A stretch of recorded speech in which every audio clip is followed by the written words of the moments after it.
ಗದಗದ ಲಕ್ಕುಂಡಿ ಗ್ರಾಮದಲ್ಲಿ ನಿಧಿ ಸಿಕ್ಕ ವಿಚಾರಕ್ಕೆ ಸಂಬಂಧಪಟ್ಟಂತೆ ಲಕ್ಕುಂಡಿಯಲ್ಲಿ ಸಿಕ್ಕಿದ್ದು ನಿಧಿನ ಹಳೆ ಒಡವೆನ, ನಿಧಿ ಅಲ್ಲದಿದ್ರೆ ಚಿನ್ನ ವಾಪಸ್ ಕೊಡಿ ಅಂತ ಒತ್ತಾಯಿಸಲಾಗ್ತಾ ಇದೆ. ಗದಗದ ಲಕ್ಕುಂಡಿ ಗ್ರಾಮದಲ್ಲಿ ಈಗ ಒಂದಷ್ಟು ಗ್ರಾಮ್ ಚಿನ್ನ ಸಿಕ್ಕಿದೆ. ಹಾಗಾದ್ರೆ ಅದು ನಿಜಕ್ಕೂ ಕೂಡ ಲಕ್ಕುಂಡಿಯಲ್ಲಿ ಸಿಕ್ಕಿದ್ದು ನಿಧಿನ ಅಥವಾ ಹಳೆ ಒಡವೆನ ಅನ್ನುವಂತಹ ಪ್ರಶ್ನೆ ಇದೆ. ನಿಧಿ ಅಲ್ಲದಿದ್ರೆ ಚಿನ್ನ ವಾಪಸ್ ಕೊಡಿ ಅಂತ ಹೇಳಿ ಒತ್ತಾಯವನ್ನ ಮಾಡಲಾಗ್ತಾ ಇದೆ. ಚಿನ್ನ ಸಿಕ್ಕಿದ ಜಾಗ ಪುರಾತತ್ವ ಇಲಾಖೆ ವಶದಲ್ಲಿ. ಮನೆ ಇಲ್ಲದೆ ಬೀದಿಗೆ ಬಂದ ಕಸ್ತೂರವ್ವ ಕುಟುಂಬ. ಯಾಕಂದ್ರೆ ಅವರು ಆ ಕಸ್ತೂರವ್ವ ಕುಟುಂಬ ಅಲ್ಲಿ ಮನೆಯನ್ನ ಕಟ್ಕೊಳ್ಬೇಕು ಅಂತ ಪಾಯವನ್ನ ಹಾಕ್ತಾ ಇರ್ತಾರೆ. ಈಗ ಅದು ಚಿನ್ನ ಸಿಕ್ಕಿದಂತಹ ಜಾಗ ಪುರಾತತ್ವ ಇಲಾಖೆದು ಅನ್ನುವಂಥದ್ದು ಗೊತ್ತಾಗಿದೆ. ಸಹಾಯ ಮಾಡದಿದ್ರೆ ಚಿನ್ನ ವಾಪಸ್ ಕೊಡಿ ಅಂತ ಹೇಳಿ ಈಗ ಕುಟುಂಬಸ್ಥರು ಆಗ್ರಹಿಸ್ತಾ ಇದ್ದಾರೆ. ಸಿಕ್ಕಿದ್ದು ನಿಧಿ ಅಲ್ಲ, ರಾಜಮನೆತನದ ಒಡವೆಯೂ ಅಲ್ಲ. ಚಿನ್ನ ಪರಿಶೀಲನೆ ಬಳಿಕ ಪುರಾತತ್ವ ಇಲಾಖೆ ಸ್ಪಷ್ಟನೆ ಕೊಟ್ಟಿದೆ. ನಿನ್ನೆಯಷ್ಟೇ ಹೇಳಿಕೆ ನೀಡಿದ್ರು ರಮೇಶ್ ಮೂಲಿಮನಿ. ಯಾಕಂದ್ರೆ ನಿಧಿ ಆದ್ರೆ ಅದು ಸರ್ಕಾರದ ವಶಕ್ಕೆ ಹೋಗುತ್ತೆ. ಸೊ ಈಗ ಅಲ್ಲಿ ಸಿಕ್ಕಿರುವಂತದ್ದು ಸುಮಾರು 455 ಗ್ರಾಂನಷ್ಟು ಚಿನ್ನ ಅನ್ನುವಂಥದ್ದು ಈಗ ಗೊತ್ತಾಗಿದೆ.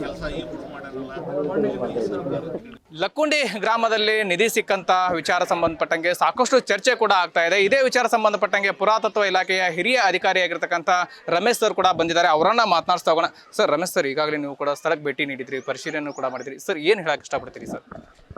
ಏನಿಲ್ಲ, ಇದು ಒಂದು ಮನೆ ಕಟ್ಟಡದ ಅಡಿಪಾಯದಲ್ಲಿ ಸಿಕ್ಕಂಥ ಒಂದು ಆಭರಣಗಳು. ಸೊ ಇದಕ್ಕೆ ನಿಧಿ ಅಂದರೆ ಒಂದು ದೊಡ್ಡ ಶಬ್ದ, ಇದರ ದೊಡ್ಡ ಅರ್ಥ ಕೊಡ್ತದೆ. ಸೊ ಇವರು ಸಾಮಾನ್ಯವಾಗಿ ಅಲ್ಲಿ ಮನೆಯೊಳಗೆ ಅವರು ಪುರಾತನ ಕಾಲದಲ್ಲಿ ಒಂದು ವಾಡಿಕೆ ಇರ್ತಿದ್ದು. ಆ ಪ್ರಕಾರ ಅವರಲ್ಲಿರ್ತಕ್ಕಂಥ ಮುಕ್ಕಾದಂಥ ಆಭರಣಗಳನ್ನು ಗಡಿಗೆ ಒಳಗೆ ಹೂತು ಅಡುಗೆ ಮನೆಯೊಳಗೆ ಇಟ್ಟಾರ. ಆ ಒಂದು ಅಂಶ ನನಗೆ ಈಗ ತಾನೇ ಬೆಳಕಿಗೆ ಬಂತು. ಸೊ ಇನ್ನು ಮುಂದೆ ಆ ಅಂಶಗಳನ್ನು, ಆ ಪ್ರದೇಶವನ್ನು ಇನ್ನೂ ಒಂದು ಸ್ವಲ್ಪ ಸೂಕ್ಷ್ಮವಾಗಿ ನಾವು ಅವಲೋಕನ ಮಾಡ್ತೀವಿ. ಸಂಶೋಧನೆ ಮಾಡಿದಾಗ ಇನ್ನೂ ಹೆಚ್ಚಿನ ಮಾಹಿತಿ ಏನಾರ ಸಿಗ್ತದೆ ಅನ್ನೋದು ತಮಗೆ ಹೇಳ್ತೀವಿ. ಯಾವ ಕಾಲದ್ದು ಏನು ಅನ್ನೋದ್ರ ಬಗ್ಗೆ ಏನಾದ್ರು? ಯಾಕಂದ್ರೆ ಲಕ್ಕುಂಡಿ ಗ್ರಾಮದಲ್ಲಿ ಸಾಕಷ್ಟು ರಾಜಮನೆತನ ಅಷ್ಟೇನು ಹಳೆ ಆಭರಣಗಳಲ್ಲ ಇವು, ಇಷ್ಟು ಮಾತ್ರ ಹೇಳಬಲ್ಲೆ. ಅಂಥ ರಾಜವಂಶಕ್ಕೆ ಸಂಬಂಧಪಟ್ಟಂಥ ಯಾವುದೇ ಆದಂಥ ಅಂಶಗಳು ನಮಗೆ ಹೆಚ್ಚಿಗೆ ಸಿಗೋದಿಲ್ಲ.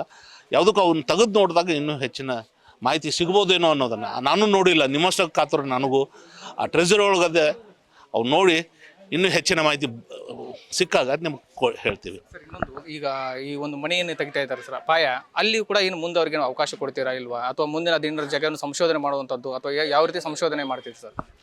ಆ ಮನೆಯ ಮಾಲಕರು ನಮಗೇನೋ ಅವಕಾಶ ಕೊಟ್ಟಿದ್ದೆ ಆದರೆ ನಾವು ಹೆಚ್ಚಿನ ಒಂದು ಸಂಶೋಧನೆ ಮಾಡಿ ಇನ್ನೂ ಹೆಚ್ಚಿನ ಮಾಹಿತಿಯನ್ನು ಕಲೆ ಹಾಕೋಕ್ಕೆ ಪ್ರಯತ್ನ ಮಾಡ್ತೀವಿ. ಟಂಕಸಾಲಿಗಳೆಲ್ಲ ಮುಂದೆ ಹಿಂದಿನ ಕಾಲದಲ್ಲೆಲ್ಲ ಏನು ನಾಣ್ಯಗಳನ್ನೆಲ್ಲ ರೆಡಿ ಮಾಡ್ತಾ ಇದ್ರು ಅನ್ನೋಂಥ ಸಾಕಷ್ಟು ಚರ್ಚೆಗಳಿದೆ ಸರ್. ಆ ವಿಚಾರ ಸಂಬಂಧಪಟ್ಟ ಹೇಳೋದಾದ್ರೆ, ಸೊ ಈಗಾಗಲೇ ಲಕ್ಕುಂಡಿ ಬಹಳ ಪ್ರಖ್ಯಾತಿಯನ್ನು ಪಡೆದಿದೆ.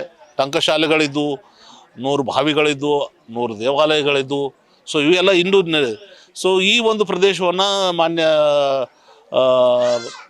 ಪ್ರವಾಸೋದ್ಯಮ ಸಚಿವರಾದಂಥ ಎಚ್ ಕೆ ಪಾಟೀಲರು ಬಹಳ ಒಂದು ಆಸಕ್ತಿ ವಹಿಸಿ ಈ ದಿಶೆ ಒಳಗಡೆ ಸಾಕಷ್ಟು ಪರಿಶ್ರಮವನ್ನು ಮಾಡ್ತಾ ಇದ್ದಾರೆ, ಕೆಲಸವನ್ನು ಮಾಡ್ತಾ ಇದ್ದಾರೆ. ಅವ್ರಿಗೆ ಯಶಸ್ಸಾಗಲಿ. ಸೊ ಇನ್ನೂ ಈ ಉತ್ಖನನದಿಂದ ಇನ್ನೂ ಹೆಚ್ಚಿನ ಮಾಹಿತಿ ಸಿಗಲಿ ಅನ್ನೋದನ್ನು ನನ್ನ ಹಾರೈಕೆ.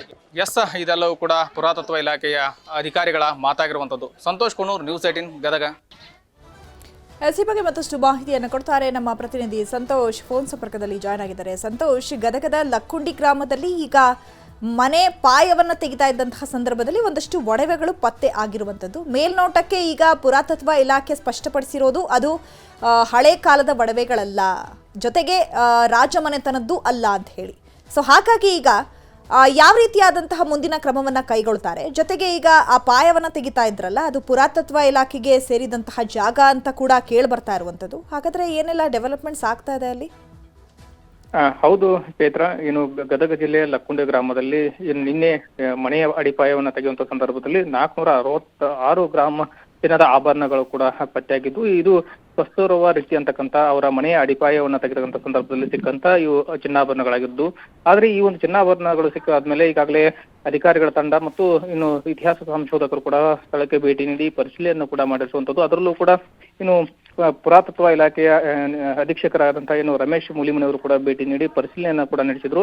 ಆ ಸಂದರ್ಭದಲ್ಲಿ ಹೇಳ್ತಿದ್ದಾರೆ, ಅದು ಆ ಒಂದು ಮನೆಯ ಪೂರ್ವಜರ ಕಾಲದಲ್ಲಿರ್ತಂತ ಏನು ಒಂದು ಅಡಿಗೆ ಮನೆ ಕೂಡ ಆಗಿರ್ಬೋದು, ಅಂತಲ್ಲಿ ಅವ್ರು ಇಟ್ಟಂತ ಒಂದು ತೆಂಗಿನಲ್ಲಿ ಇಟ್ಟಂತ ಒಂದು ಚಿನ್ನಾಭರಣ ಆಗಿರಬಹುದು ಅನ್ನುವಂತ ಈಗ ಅನುಮಾನ ಕೂಡ ವ್ಯಕ್ತಪಡಿಸ್ತಾರೆ. ಆದ್ರೆ ಇದು ಯಾವುದೇ ರೀತಿಯ ರಾಜ್ಯ ಮನೆತನಗಳಿಗೂ ಕೂಡ ಅಲ್ಲ. ಆದ್ರೆ ಇನ್ನೊಂದು ಕಡೆ ಹೇಳ್ತಕ್ಕಂಥದ್ದು ಇನ್ನು ಸಂಶೋಧಕರು ಕೂಡ ಭೇಟಿ ನೀಡಿ ಪರಿಶೀಲನೆ ಮಾಡಿದಂತ ಸಂದರ್ಭದಲ್ಲಿ ಇದು 11 ಅಥವಾ 12ನೇ ಶತಮಾನದ ಕಾಲದಲ್ಲಿ ಇರ್ತಕ್ಕಂಥ ಒಡೆಯುಗಳಾಗಿರ್ಬೋದು. ಆದ್ರೆ ಯಾವುದೇ ರೀತಿ ಇವು ರಾಜ್ಯ ಮನೆತನಗಳಿಗೆ ಸಂಬಂಧಪಟ್ಟದ್ದು ಅಲ್ಲ ಅನ್ನುವಂತ ಒಂದು ಕಡೆ ಕೇಳಿ ಬರ್ತಾ ಇದೆ. ಆದ್ರೆ ಒಟ್ಟಿನಲ್ಲಿ ಹೇಳ್ಬೇಕಂತಂದ್ರೆ ಈ ಬಗ್ಗೆ ಕೂಡ ನಾವು ಈ ಸಿಕ್ಕಂತಹ ಚಿನ್ನಾಭರಣಗಳೇನು ತೆಂಬಿಗೆ ಸಿಕ್ಕಿದೆ, ಆ ಸಿಕ್ಕಂತ ಇದ್ರ ಬಗ್ಗೆ ನಾವು ಸಾಕಷ್ಟು ಪರಿಶೀಲನೆ ಮಾಡ್ತೀವಿ. ಈಗಾಗಲೇ ಜಿಲ್ಲಾಡಳಿತಕ್ಕೆ ಸ್ವಯಂ ಪ್ರೇರಿತವಾಗಿ ಪ್ರಾಮಾಣಿಕವಾಗಿ ಕೊಟ್ಟಂತ ಕಸ್ತೂರಮ್ಮ ಕುಟುಂಬಕ್ಕೆ ಈಗಾಗಲೇ ಸ್ಥಳೀಯರಾಗಿರ್ಬೋದು ಸಾರ್ವಜನಿಕರು ಕೂಡ ಸನ್ಮಾನವನ್ನು ಕೂಡ ಮಾಡಿದ್ರೆ. ಆದ್ರೆ ಈಗ ಅಧಿಕಾರಿಗಳು ಹೇಳೋದು ಹೋದ್ಮೇಲೆ ಈಗ ಸಾಕಷ್ಟು ಚರ್ಚೆಗಳು ಕೂಡ ಆಗ್ತಿದಾವೆ. ಆದ್ರೆ ಇದು ರಾಜ್ಯ ಮನೆತನಕ್ಕೆ ಏನಾದ್ರು ಸೇರಿದಾಗದೇ ಹೋದಿದ್ರೆ ಹೀಗಾಗಿ ಅವ್ರು ಮರಳಿ ನಮಗೆ ಕೊಡ್ರಿ ಅನ್ನುವಂತ ಮಾತು ಕೂಡ ಈಗ ಕೇಳಿ ಬರ್ತಾ ಇದಾವೆ. Chaitra, okay, thank you Santosh ತಮ್ಮೆಲ್ಲ ಡೀಟೇಲ್ಸ್ಗೆ.